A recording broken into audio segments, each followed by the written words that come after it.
દિલ્હીના નિર્ભયાની માફક ગુજરાતની એક 10 વર્ષની દીકરીને ગુપ્તાંગમાં સળીઓ ભોંકી મારી નાખવામાં આવે છે. તેની સાથે દુષ્કર્મ થાય છે, પરંતુ ગુજરાત રાજ્યના મુખ્યમંત્રી ગૃહ રાજ્યમંત્રી ક્યાં છે, કોઈને સરનામાં ખબર નથી. પશ્ચિમ બંગાળની દીકરી સાથે જે ઘટના ઘટી ત્યારે હાથમાં કાળી પટ્ટી બાંધી ભાજપના તાઇફાઓમાં જાણે રસ્તા પર વિરોધ કરવા ખુદ મુખ્યમંત્રી ઉતર્યા હોય એ પ્રકારની સ્થિતિમાં દેખાતા ભૂપેન્દ્રભાઈ પટેલ આજે ક્યાંય શોધ્યા જડતા નથી. તેમના માટે જાપાનનું ડેલિગેશન સુશાસનના 23 વર્ષ અને ભારતીય જનતા પાર્ટીના કાર્યક્રમો જાણે મહત્વના હોય એ પ્રકારે હજુ સુધી તેઓ આ બાબતે કોઈ એગ્રેસિવ સ્ટેન્ડ લેતા જોવા મળ્યા નથી. ત્યારે આજે બોલીશું બિંદાસના કાર્યક્રમમાં અમારા વિશેષ આમંત્રિત મહેમાન છે પૂર્વ આઈપીએસ રમેશ ચવાણી, કે જેમની સાથે આપણે વાત કરવી છે ગુજરાત રાજ્યની કાયદો અને વ્યવસ્થાની સ્થિતિ અને ખાસ કરી અને ગુજરાત રાજ્યની મહિલાઓ, બહેનો અને દીકરીઓની સુરક્ષા બાબતની. વૈષ્ણવજન તો તેને કહીએ જે પીડ પરાઈ જાનાને રે. નમસ્કાર ચવાણી સાહેબ. નમસ્કાર સાહેબ, ગુજરાત રાજ્યની જે સ્થિતિ છે, ગઈકાલની જ વાત કરીએ તો 10 વર્ષની બાળા સાથે જે ઘટના ઘટી, એમને જીવ ગુમાવી દીધો અને રાત્રે જ સમાચાર આવે છે કે એક વૃદ્ધા સાથે દુષ્કર્મ થાય છે અને એક વખત નહીં, એ જ આરોપી બીજી વખત 1.5 વર્ષ બાદ જેલમાંથી છૂટી અને દુષ્કર્મ કરે છે. એ પહેલાં સમાચાર આવે છે કે એક નાનકડી બાળા સાથે તેની જ શાળાનો શિક્ષક તેની સાથે દુષ્કર્મ આચરે છે અને તેને મોતને ઘાટ ઉતારી નાખી દે છે અને ભાગી જાય છે. આવી ઘટનાઓ અનેક ગુજરાત રાજ્યની અંદર આપણે જોઈ રહ્યા છીએ. શું માનો છો? છેલ્લી જે 2 ઘટનાઓ બની એ વધારે ગંભીર એટલા માટે છે કે એમાં જે આરોપી છે 10 વર્ષની બાળાની ઉપર જે રેપ કર્યો અને મારી નાખી, એણે 1 મહિના પહેલાં જ એ જ બાળા ઉપર રેપ કર્યો હતો. બીજી ઘટનામાં જે વૃદ્ધા ઉપર યુવાને રેપ કર્યો, એમાં પણ કોર્ટથી જામીન ઉપર છૂટ્યા બાદ ફરીથી જ એ વૃદ્ધા ઉપર રેપ કર્યો. તો આ બંને ઘટનાઓમાં આરોપી એક જ છે અને ફરી વખત ક્રાઇમ કર્યું છે, રિપીટ ક્રાઇમ કર્યું છે, એટલે આ ગુનાની ગંભીરતા એ રીતે વધી જાય છે. એટલે સરકાર આ બાબતે ચિંતિત હોવી જોઈએ. પરંતુ આપણે જોઈએ છીએ કે ભાઈ પશ્ચિમ બંગાળમાં રેપ અને મર્ડર થાય તો અહીંયા આખા ગુજરાતમાં સત્તા પક્ષે ગોકીરો બોલાવ્યો, ઠેર ઠેર ધરણા કર્યા. પરંતુ આ કેસમાં આટલી ગંભીર બાબતો હોવા છતાં હજુ સુધી કોઈ પ્રકારનું નાગરિકોને સંતોષ થાય તેવું કે વિક્ટીમને સંતોષ થાય તે પ્રકારનું કોઈ નિવેદન સત્તા પક્ષના કોઈ નેતાએ હજુ સુધી આપ્યું નથી. આ બાબત ગંભીર છે. એનો અર્થ એમ છે કે સરકારને નાગરિકો પ્રત્યે જે નિસ્બત હોવી જોઈએ એ દેખાતી નથી. જો સરકારને ખરેખર નાગરિકો પ્રત્યે નિસ્બત હોત તો આ બંને ઘટનાઓ બાબતમાં પોલીસે જે તે વખતે કેમ ફરિયાદ લીધી નહોતી, અથવા તો વિક્ટીમ પરિવાર ફરિયાદ કરવા ન આવ્યો પોલીસ સ્ટેશને, માની લઈએ તો પણ વિક્ટીમ પરિવાર આવા ગંભીર કેસમાં પોલીસ સ્ટેશને ફરિયાદ કરવા જતાં કેમ અચકાય છે તે બાબતની તપાસ કરવી જોઈએ. અને બીજા કેસમાં કોર્ટે જામીન આપ્યા બાદ એ જ આરોપી પાછો ફરી જ વૃદ્ધા ઉપર પાછો રેપ કરે છે. તો આ તો અત્યંત જેને કહેવાય કે અત્યંત ખરાબ અને પાશવી કૃત્ય છે અને આ કૃત્યો અંગે સરકાર ચિંતિત હોવી જ જોઈએ, પણ એવી નિસ્બત દેખાતી નથી. એટલે ખરેખર તો સરકારે અને પોલીસ વિભાગે આમાં મનોમંથન કરી અને કોઈ પણ રીતે ફરિયાદ મુક્તપણે આવી ગંભીર ગુનાની અને ખાસ કરીને રેપની મુક્તપણે અને તે જ દિવસે રજીસ્ટર થાય તેવો માહોલ અને તેવો નાગરિકોને વિશ્વાસ અપાવવો જોઈએ, જે હાલના તબક્કે તો ખામી જણાય છે. પણ સાહેબ, આપણે જો છેલ્લે તાજેતરની જ ઘટનાઓની વાત કરીએ તો નવરાત્રિના સમયથી આ સિલસિલો શરૂ થયો છે કે ક્યાંય એકાંતમાં બેઠા હતા અને ત્યાં તેની સાથે દુષ્કર્મ થયું, કોઈ નવરાત્રિમાં જઈ રહેલી મહિલા સાથે દુષ્કર્મ થયું, તો કોઈ નવરાત્રિમાંથી પરત ફરતા સમયે દુષ્કર્મ, અને બાદમાં દાહોદની બાળકીની ઘટના સામે આવી કે એના જ શિક્ષકે એની સાથે જે છે એ દુષ્કૃત્ય કર્યું, મારીને બાળકીને ફેંકી દીધી, અને હવે આપણે ઝઘડિયાના આ કિસ્સાની વાત કરી રહ્યા છીએ. તો આ બધી જ બાબતોમાં તમે પોલીસ વિભાગમાં ફરજ બજાવી ચૂક્યા છો અને સરકારનું કહેવું એવું પણ છે કે કોઈને છોડવામાં નહીં આવે, અમે તાત્કાલિક ન્યાય અપાવીશું, ફાસ્ટ ટ્રેક કોર્ટમાં કેસ ચલાવીશું. આ બધું જ સરકાર કરતી દેખાય છે એવું એક પ્રસ્થાપિત કરવામાં આવે છે માધ્યમો દ્વારા. પણ તમે પોલીસ વિભાગમાં ફરજ બજાવી તો તમને શું એવું દેખાય છે કે આ ઘટતું છે, હજુ કાર્યવાહીમાં શું ઘટે છે? પ્રથમ તો આજે પોલીસ નથી રહી. પોલીસ જાણે વેઠિયા મજૂર હોય એ રીતે તેની સાથે વ્યવહાર કરવામાં આવે છે, અને પોલીસ પોતાના મુખ્ય જે કામો કરવાના છે એ કરી જ નથી શકતી. એક તો જગ્યાઓ ખાલી છે, બીજું વીઆઈપી બંદોબસ્તના નામે પોલીસ સતત એંગેજ રહે છે.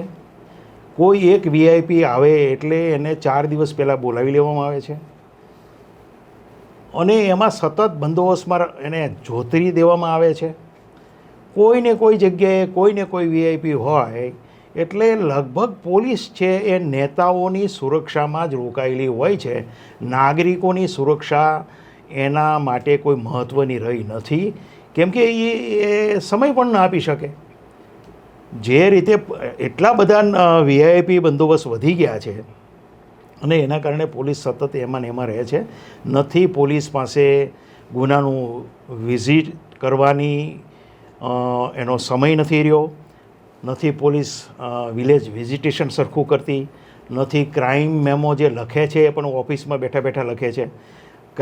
એકચ્યુઅલી તો ક્રાઇમ મેમો જે તે સ્થળ ઉપર લખવાના હોય છે અને ત્યાં ડિટેલમાં પૂછપરછ કરવાની હોય છે, પણ એવું કોઈ જગ્યાએ થતું નથી. હું એક ઉદાહરણ આપું કે એટ્રોસિટી એક્ટ છે, એમાં મર્ડર અને રેપ જેવી ગંભીર બાબતોમાં અથવા તો મિલકતો સળગાવી દલિતોની એવી ગંભીર બાબતોમાં, એટલે કે ગંભીર ગુનાઓમાં જે તે જિલ્લાના એસપીએ અને જે તે જિલ્લાના કલેક્ટરે સ્થળ વિઝિટ કરવાની હોય છે. અને સ્થળ વિઝિટમાં શું શું કરવું એના મુદ્દાઓ એટ્રોસિટી એક્ટમાં છે, એના નિયમોમાં પણ છે, પરંતુ લગભગ કોઈ એસપી કે કલેક્ટર સ્થળ વિઝિટ કરતા નથી. એના કારણે શું થાય છે કે જે એક્ટ છે અને જેને વિશ્વાસ અપાવવા માટે જે એક્ટ થયો છે કે વંચિત લોકોને, દલિતોને, આદિવાસીઓને એને વિશ્વાસ અપાવવા માટે જે એક્ટ બન્યો છે એ એક્ટનું જે પાલન છે એ યોગ્ય દિશામાં થતું નથી અને એ લોકોને પણ સંતોષ નથી. એટલે વાત એ છે કે જે કાયદામાં જોગવાઈઓ કરી છે એનો અમલ કરતા નથી આ લોકો. તો બાકી તો બીજી રીતે તો એ કઈ રીતે નાગરિકોને મદદરૂપ થાય એ એક મોટો પ્રશ્ન છે. તો સાહેબ એવું કહી શકાય કે આ રાજ્યની જે સ્થિતિ છે, જે કથળેલી હાલત, એ બ્યુરોક્રેસીના કારણે બની છે? બિલકુલ બ્યુરોક્રેસી પણ એના માટે જવાબદાર છે, પોલિટિશિયન પણ એના માટે જવાબદાર છે. પણ મારું એમ કહેવું છે કે રાજ્યના વડાએ તો વિચારવું જોઈએ ને કે ભાઈ આટલી બધો બંદોબસ્તમાં રોકાઈ રહે છે પોલીસ ફોર્સ, વીઆઈપી બંદોબસ્તમાં પોલીસ ફોર્સ રોકાઈ રહે છે, 4-4, 5-5 દિવસ સુધી સતત રોકાઈ રહે છે, તો એ બીજું કામ શું કરે? એ નાગરિકોની સુરક્ષા માટે કામ કરશે, એ નાઇટ કરશે, એ પેટ્રોલિંગ કરશે, એ રેકર્ડ મેન્ટેન કરશે, એ સરખું ચાર્જશીટ કરશે, એ વિટનેસના સરખા નિવેદનો લેશે? તો આમાંનું તો કશું થતું નથી. આ બધું રાઇટરો કરે છે. પોલીસ અધિકારીઓના જે રાઇટર હોય છે એ બધું લખે છે અને એમાં અધિકારીઓ સહી કરે છે અને એ કોર્ટમાં જાય છે ચાર્જશીટ. એટલે એવું થાય કે જે પોલીસ કોન્સ્ટેબલ લખે છે એ જ એના સિનિયર અધિકારી વાંચે છે, એટલે કે પોલીસ કમિશનર, એસપી વાંચે છે અને એ જ કોર્ટના જજ વાંચે છે. આ હાલત છે. તો પણ આ હાલતની તમે વાત કરો છો ત્યારે રાજકોટમાં ડીજીપી વિકાસ શાહે જે નિવેદન આપ્યું હતું એ યાદ આવે છે કે 6800 કરતાં વધારે ગુનાખોરી કરતા તત્વો પર અમે ચાંપતી નજર રાખવા માટે એક પોલીસ એલોટ કરી છે, એટલે કે 6800 પોલીસ તો આ જ કામમાં લાગેલી છે અને રાજ્યમાં ગુનાખોરીનો આંક ખૂબ ઘટી ગયો છે. અને આ બધી વાતો ડીજી પોતે રાજકોટમાં કરતા હતા અને જે સ્થિતિ છે આપણે જોઈ રહ્યા છીએ તદ્દન વિપરીત છે. ડીજીપી સાહેબની જે વાત છે એ ખોટી પાડે છે. એ આ ભરૂચનો જે કિસ્સો છે કે 10 વર્ષની બાળાઓ પર 1 મહિના પછી બીજી વખત આ રેપ થાય છે અને મર્ડર થાય છે અને એ જ આરોપી જે વૃદ્ધાઓ પર રેપ કરીને જેલમાં ગયો હતો એ જેલ મુક્ત થઈને વળી પાછો ફરીથી એ જ વૃદ્ધાઓ પર રેપ કરે છે. તો આ બંને રિપીટ ગુના અને કરનાર એના એ જ ગુનેગારો છે. તો જો ખરેખર વોચ રાખી હોત તો કોના ઉપર વોચ રાખી હતી એ એક સવાલ ઊભો થાય છે. તો એ માત્ર વોચ અને વોચ કઈ રીતે રાખી શકે એ સવાલ છે. માણસો જ્યારે બંદોબસ્તમાં જ રોકાયેલા હોય ત્યારે આવી પ્રકારની વોચ નથી રાખી શકાતી. એનો ઉદાહરણ આ ભરૂચનો કિસ્સો છે, બંને કિસ્સાઓ છે. બીજું કે ક્રાઇમ ઘટે છે એ એક મોટો ભ્રમ છે. જ્યારે બેરોજગારી અને મોંઘવારી સતત સમાજને પીડી રહી હોય, લોકોને પીડી રહી હોય, એવા સંજોગોમાં આપણે અપેક્ષા રાખી કે ક્રાઇમ ઘટે તો એ કોઈ રીતે ગળે ઉતરી શકે નહીં. હંમેશા ક્રાઇમ છે એ આર્થિક સિચ્યુએશન અને સામાજિક સિચ્યુએશનને આધારિત બનતા હોય છે. હવે આર્થિક સિચ્યુએશન એમાં બહુ મહત્ત્વનો ફાળો આપે છે. દાખલા તરીકે ઠગાઈ છે, વિશ્વાસઘાત છે, ઘરફોડ ચોરી છે, લૂંટ છે. તો આ બધા ગુનાની પાછળ આર્થિક પરિબળ હોય છે. હવે આર્થિક પરિબળ આપણે જોઈએ છીએ કે ભાઈ આટલી બધી મોંઘવારી ને આટલી બધી બેરોજગારી છે તો એ સંજોગોમાં ક્રાઇમ ઘટે કઈ રીતે? ક્રાઇમ હંમેશા વધે. હા, જે ક્રાઇમ ઘટ્યું છે એ પણ વાસ્તવિકતા છે, પણ એ ક્રાઇમ કઈ રીતે ઘટ્યું છે એ આપણે જોવું જોઈએ. શું ગુજરાતના પોલીસ સ્ટેશનોમાં કોઈ પણ નાગરિક જાય એટલે એની એફઆઈઆર નોંધાય છે ખરી? નંબર 1. 2, જો એફઆઈઆર નોંધાતી હોય તો નાગરિકો ગંભીર ગુનાઓમાં એફઆઈઆર નોંધાવવા માટે હાઈકોર્ટમાં શા માટે જાય છે? અને હાઈકોર્ટ કે આદેશ કરે પછી એફઆઈઆર નોંધાય છે એ શું સૂચવે છે? એ સૂચવે છે કે સરકાર અને પોલીસ સાચી દિશામાં કામ કરતી નથી, એટલે હાઈકોર્ટે કામ કરવું પડે છે. તો હાઈકોર્ટ જ્યારે એક ઓર્ડર કરે કે આ એફઆઈઆર નોંધો તો એનો અર્થ એમ છે કે પોલીસ તંત્ર કામ નથી કરતું, સરકાર કામ નથી કરતી. પણ આ બાબત કોઈ ગંભીરતાથી લેતું નથી.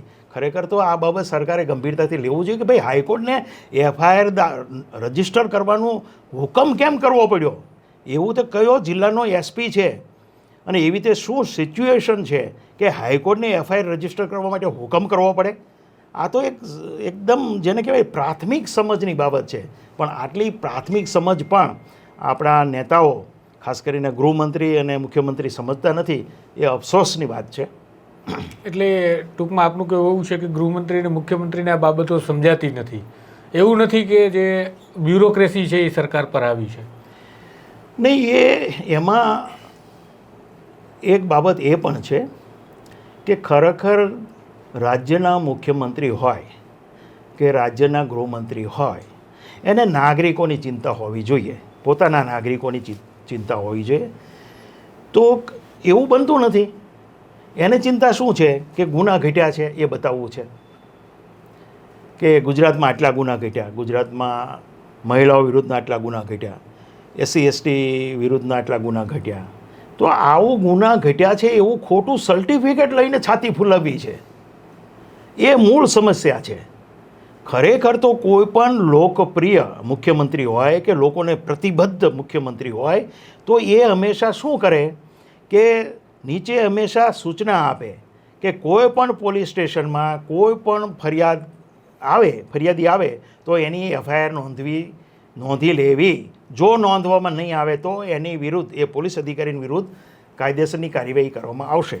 હું જ્યારે ડિપાર્ટમેન્ટમાં દાખલ થયો એ સમયે સિચ્યુએશન એ હતી ને એની પહેલાં સિચ્યુએશન એ હતી કે બોગસ ફરિયાદી મોકલવામાં આવતા પોલીસ ડિપાર્ટમેન્ટ તરફથી, અને જો એ પોલીસ સ્ટેશનમાં એ ફરિયાદ નોંધાય નહીં તો એનું રોજકામ કરી અને ઉપરી અધિકારીને રિપોર્ટ કરવામાં આવતો એસપીને. અને એ સમયે એસપી એ જે ફરિયાદ લેવાનો ઇનકાર કરનાર જે પણ થાણા અધિકારી હોય કે જે હોય એને સસ્પેન્ડ કરતા.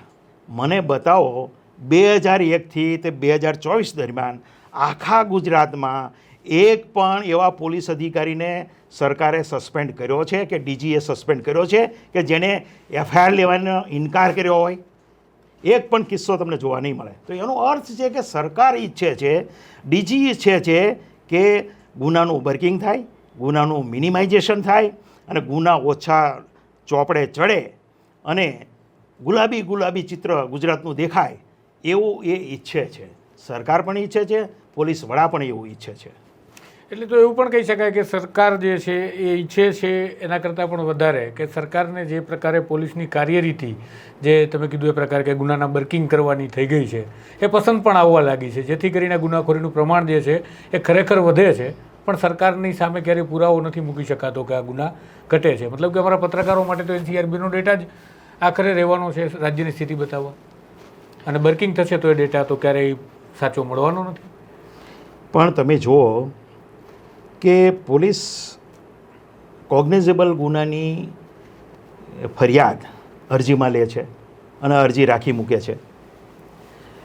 હવે આ રીતે ગુના ઘટે એમાં ના નહીં. તમે કોગ્નિઝેબલ ગુના છે એને અરજીમાં લઈ લો અને અરજી છે એને પછી તમે કચરાપેટીમાં નાખો, એ રીતે ગુના ઘટે જ. અને એ રીતે ગુના ઘટાડવામાં આવે છે અને એ રીતે ઘટેલા ગુનાની વાહવાહી પણ કરવામાં આવે છે અને એના માટે ગર્વ લેવામાં આવે છે. પરંતુ શું રાજ્યના પોલીસ વડા અને મુખ્યમંત્રી એટલું જાણતા નથી કે ગુજરાતમાં બેરોજગારી, મોંઘવારી અને આટલી બધી કોમ્યુનલ ધૃણાનું વાતાવરણ છે, એમાં કોઈ દિવસ ગુના ઘટે નહીં, ગુના વધે? એટલી સાદી સમજ નહીં હોય એમને. તો મતલબ કે અત્યારે રાજ્યની જે સ્થિતિ છે એ પોલિટિકલ અને પોલીસ બંનેની નિષ્ફળતા છે? બંને એકબીજા માટે જવાબદાર છે. અચ્છા. બ્યુરોક્રસી છે એટલે કે પોલીસ વડા છે એ સરકારને સાચું કહી શકતા નથી, ભાઈ ગુના તો વધે. અને બીજું કે મેં તમને કીધું કે 2001થી તે 2024 સુધીમાં એક પણ દાખલો બતાવો કે જેને બોગસ ફરિયાદી મોકલ્યો હોય, ઉપરી અધિકારીએ, પોલીસ કમિશનરે કે એસપીએ મોકલ્યો હોય અને એ ફરિયાદ લેવાનો ઇનકાર કર્યો હોય અને એને સસ્પેન્ડ કર્યા હોય, એક દાખલો બતાવો છે ખરું? ક્યાંય એક પણ કેસમાં બન્યું નથી, કોઈ પોલીસ કમિશનરેટમાં પણ આ બન્યું નથી.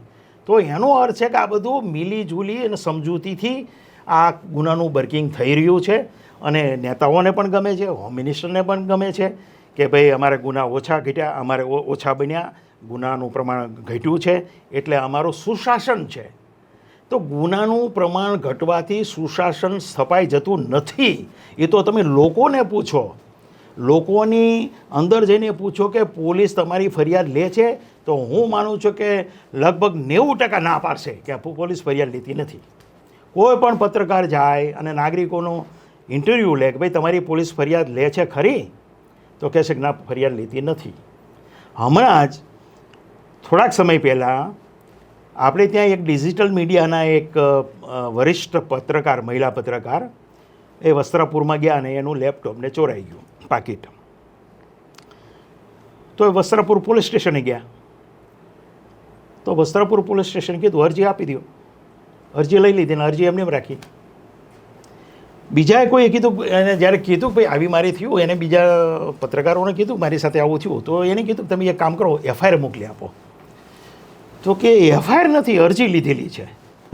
હવે કારમાંથી લેપટોપ ને પાકીટ ચોરાઈ જાય એ કોગ્નિઝેબલ ગુનો છે ચોરીનો, તો એમાં અરજી લીધી હતી. પછી બધાએ પૂછ્યું, બધું ઉહાપો થયો એટલે તરત પછી એફઆઈઆર નોંધી એ વરિષ્ઠ પત્રકારની. તો મારું એમ કહેવું છે કે એક વરિષ્ઠ પત્રકાર છે એની સાથે જો વસ્ત્રાપુર પોલીસ સ્ટેશનમાં આ થતું હોય તો ગુજરાતમાં સામાન્ય નાગરિકો સાથે શું થતું હશે એનો એક અંદાજ તમે લગાવી શકો છો.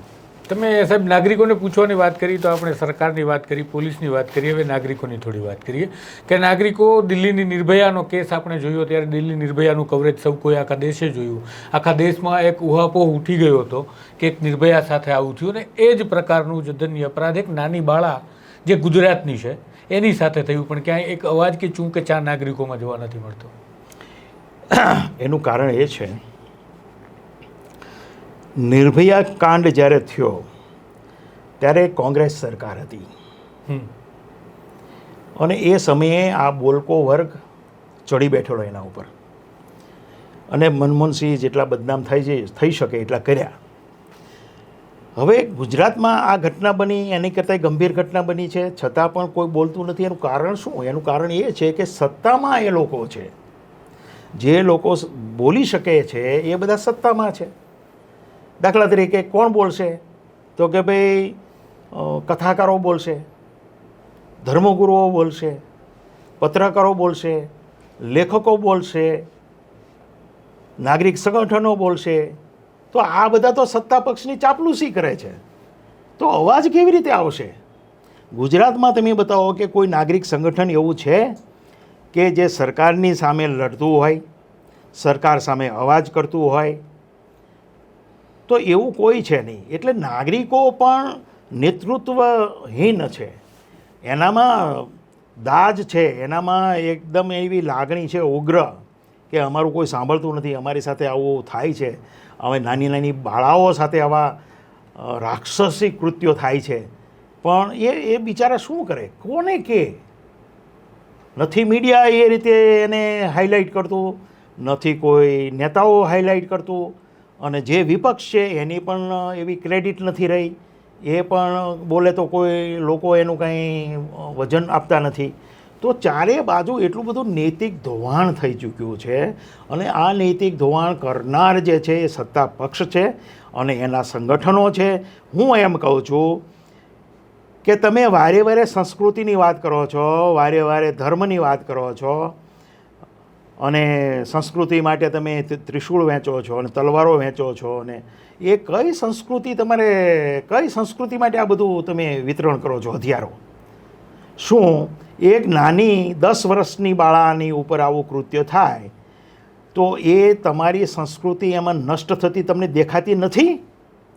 તો એમાં તમે મને કહો કે કોઈ RSS, VHP, બજરંગ દળ કે એવા કોઈ પણ સંગઠને આમાં અવાજ ઊંચો કર્યો હોય એવો એક દાખલો ગુજરાતમાંથી બતાવો.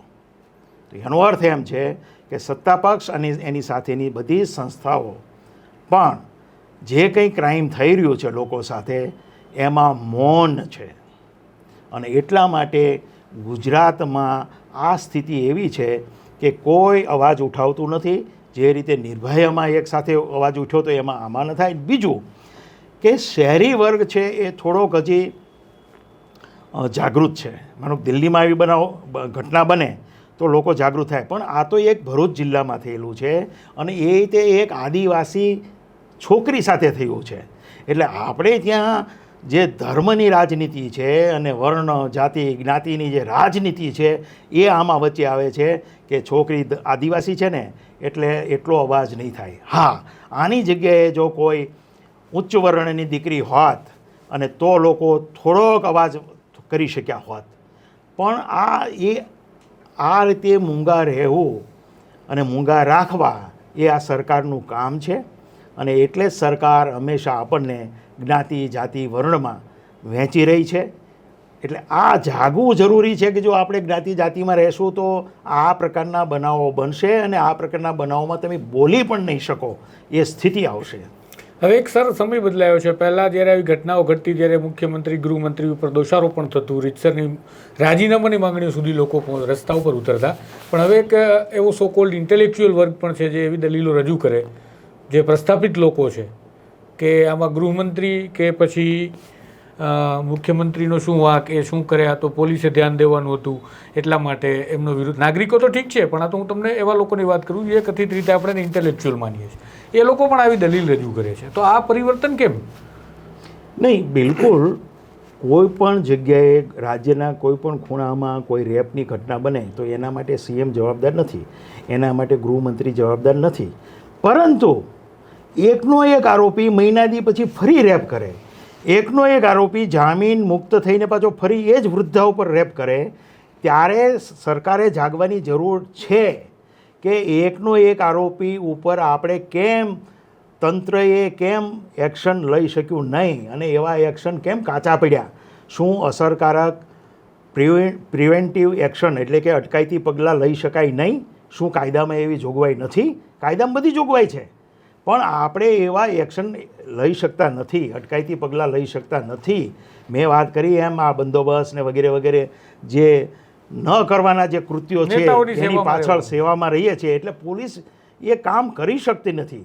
ખરેખર જો પોલીસ થોડીક મુક્ત હોય તો આ આરોપીને બરોબર એને ફિટ કર્યો હોય, જે તે પ્રોપર સેક્શનની હેઠળ એને અટકાયતી પગલાં લીધા હોત અને એની ઉપર વોચ રાખી હોત તો આ બીજી ઘટના જે બે કિસ્સામાં જે ફરી વખત એ જ આરોપી ફરી વખત ગંદુ કૃત્ય કર્યું છે એ કરી શક્યો ન હોત. એટલે પોલિસી મેકર છે એની જવાબદારી એ નથી કે ભાઈ હાલો એક રેપ થઈ ગયું એના માટે જવાબદાર કોઈ ન ઠરાવે, એના માટે કોઈ જવાબદાર આપણે એના માટે પહેલાં આના માટે માનો કોઈ ગૃહમંત્રીને કે સીએમને આપણે જવાબદાર ન થાય, પરંતુ સીએમને આપણે એ જવાબદાર એટલા માટે ઠરાવીએ છીએ કે સાહેબ આની ફરિયાદ કેમ ન લેવાની?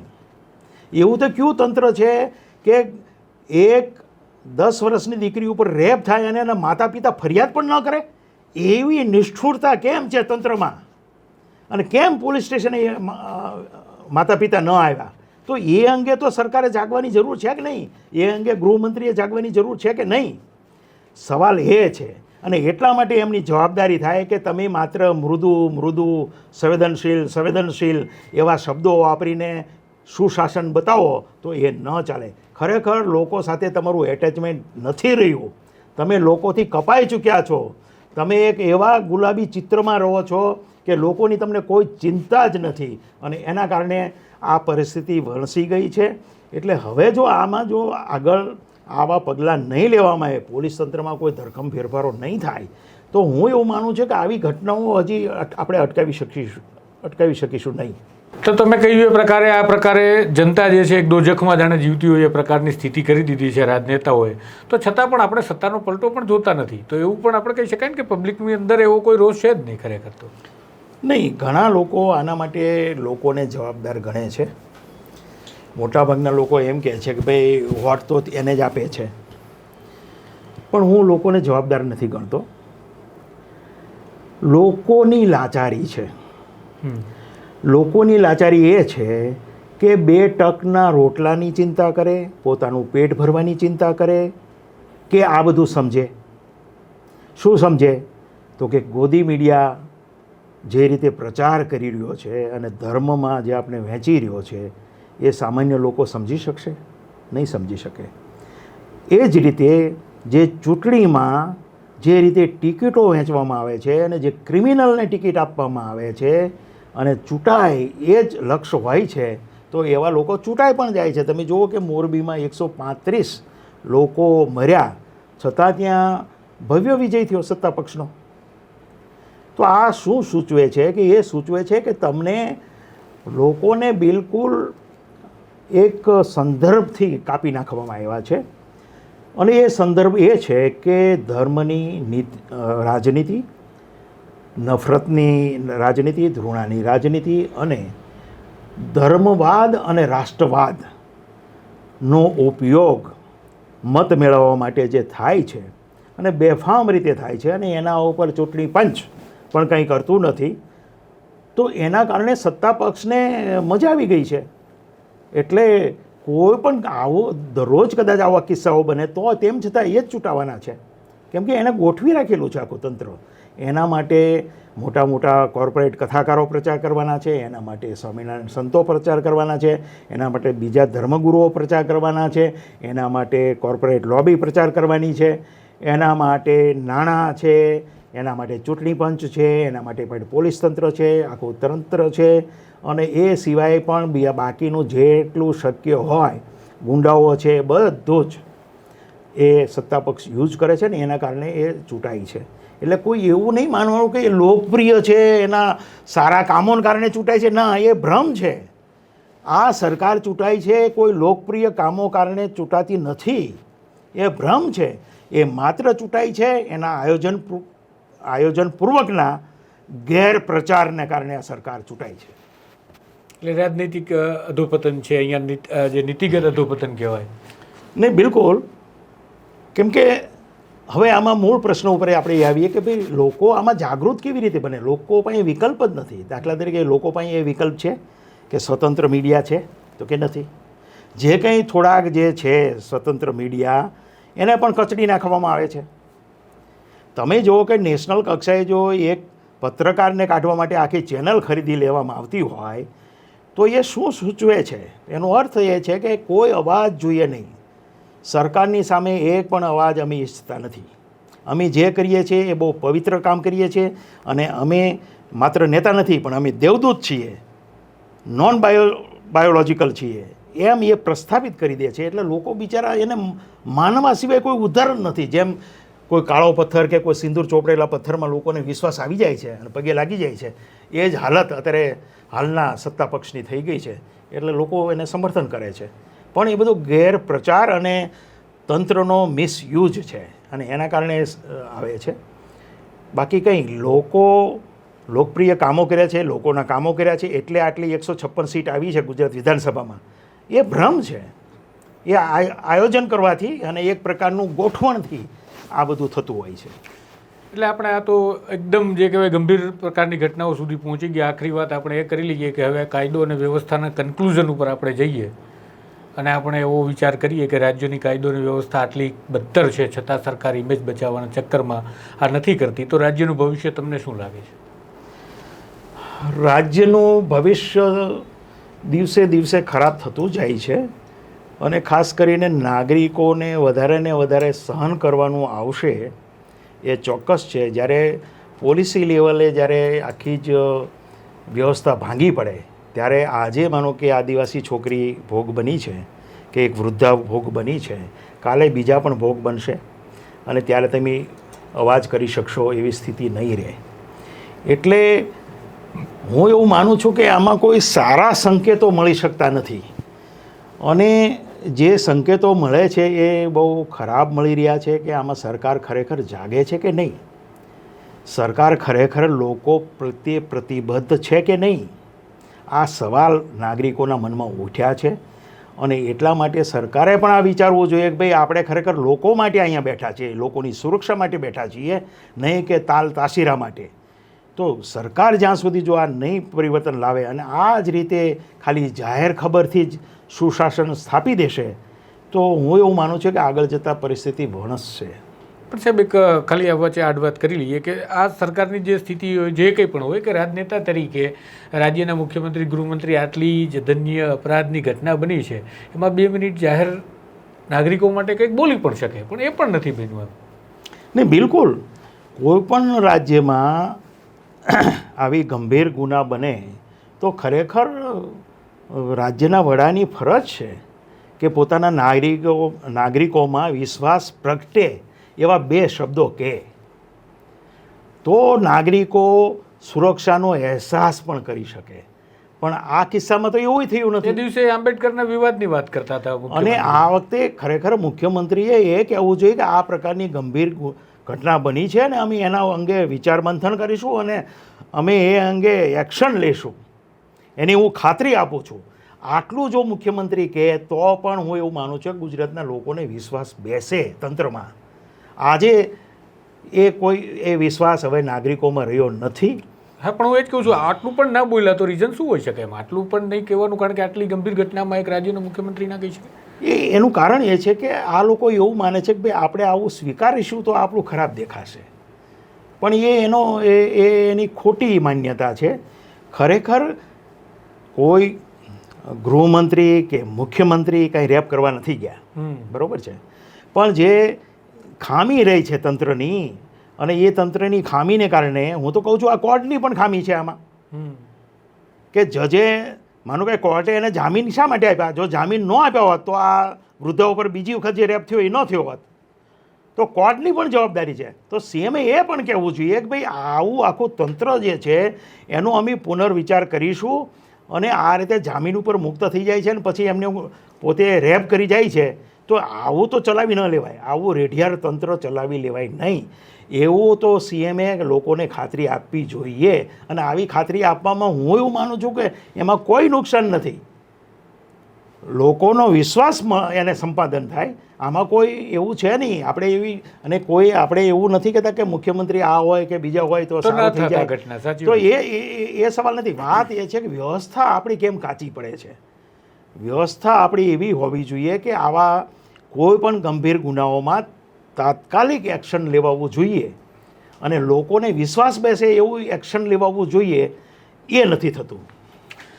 તો આ હતા આપણી સાથે પૂર્વ આઈપીએસ રમેશ સવાણી કે જેઓએ ગુજરાત રાજ્યની કાયદો અને વ્યવસ્થાની વાતચીત કરવાની સાથે કેટલીક સમીક્ષાઓ પણ કરી. રાજ્યની અંદર આપણી જે સ્થિતિ બની છે તે સ્થિતિ અંગે આપણે બિંદાસ્ત રીતે ચર્ચા કરી. તમારું પણ કોઈ મંતવ્ય હોય તો કમેન્ટ બોક્સમાં જરૂરથી જણાવજો, તમારા સવાલો પણ જણાવજો, જેથી અમને પણ ખબર પડે કે તમે આ બધી ચર્ચાઓ સાંભળ્યા બાદ એ ચર્ચાઓને વિશે કંઈક વિચારો છો પણ ખરા. આ પ્રકારના એપિસોડ્સ માટે જોડાયેલા રહેજો નવજીવન સાથે. નમસ્કાર. વૈષ્ણવજન તો તેને કહીએ જે પીડ પરાઈ.